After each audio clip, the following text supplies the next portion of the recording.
hər bir pis yolda olanı, səhv yolda olanı atmaq nə bizə, nə kimsəyə yaraşmaz. Onların hamısını yenidən düzəldib, düz edə bilərik. Çünki bu həyatdır.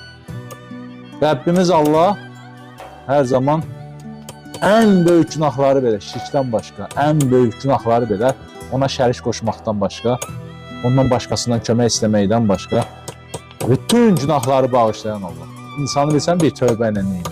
Bir tövbə ilə ağvərə gedir. Baxın, biz bunları hamısını düzəldə bilərik. Ona görə də Allah yaxşılarımızı qorusun. Çalışın əyridən olmayın ki, kimlərsə sizi düzəltməsin. Çalışın düz olun ki. Amma düz olanda da düzə vuracaqlar, bu normaldır. Əsas odur ki, düz mismar axıra qədər düz gedir.